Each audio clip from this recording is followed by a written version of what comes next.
Welcome to the Mercy Project video series. Sometimes giving correction is even more difficult than accepting it, and yet pointing out people's faults in love to help them grow in holiness can be an act of mercy. Today, Javier and Danielle tell us about how they admonish the sinner. My name is Daniela Medina. I'm with St. Elizabeth, and I work for Oakland, California Youth Outreach.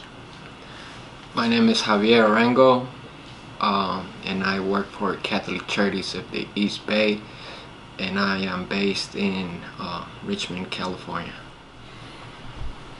For me, I grew up in Oakland, and I was involved in a lot of negative behaviors when I was younger. So I had gotten in trouble, and for me, I realized that I needed to change my life, change my lifestyle, the people that I was around. So I made the decision to give back to my community and help kids and young adults know that there's a different way of life. I was born in Colombia. My dad brought me over here seeking a better future when I was 13 years old.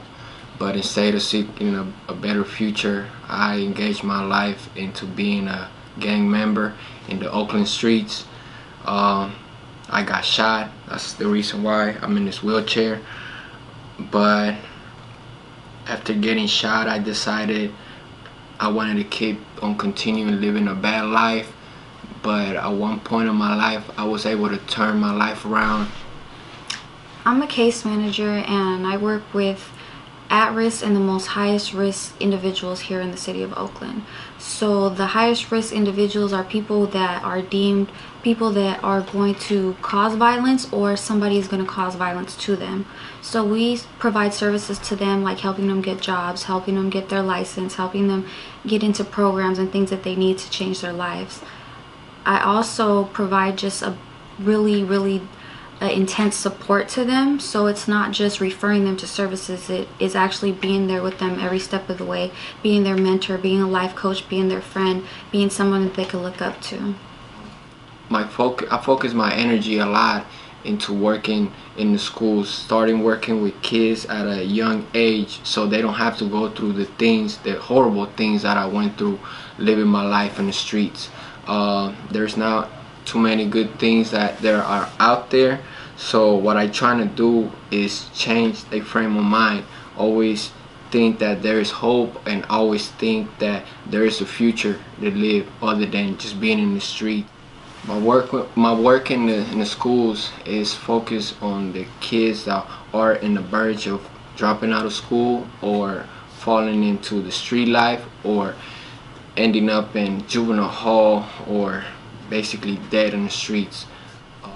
So how I find God's mercy in my work is I try to live in a way and work with my clients in a way where I'm not judgmental at all. So everybody's coming from different walks of life and doing different things that I may not condone, but maybe things that I used to do in the past, or that I didn't pass, I don't pass judgment on them. So I just come just with unconditional love and just support them through every step of the way.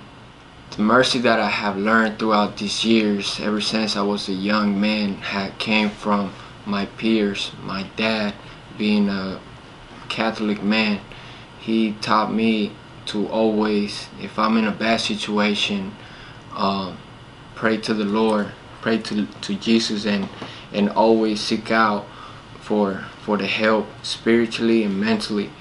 Even though you're in a bad situation, there are good things that could come out of those bad situations. Even though sometimes you lose hope, you cannot let other people lose hope. You have to work, and you have to put effort, just like Jesus put effort in this world to save it. So I would just like to encourage people to help out and not be judgmental. Not saying that people are, but these people who are deemed as criminals and things of that nature, they're coming from a place of no hope. They're coming from a place of being lost, where they already feel judged by society. So I would say by helping them, help them by volunteering, help them by offering them jobs, help them by stepping out of your comfort zone and kind of coming into these organizations that are dealing with people who are deemed as criminals or the highest risk of producing violence. Try to think of ways that you can come about and help them instead of judging them. What I would tell to people in this world is that we have a high necessity for leaders. We have a high necessity for people with a big heart. We have a high necessity for people that show out love in the streets, not only to young people, but young adults and even elderly people. If you show somebody love, you might be able to change somebody's life in a different way.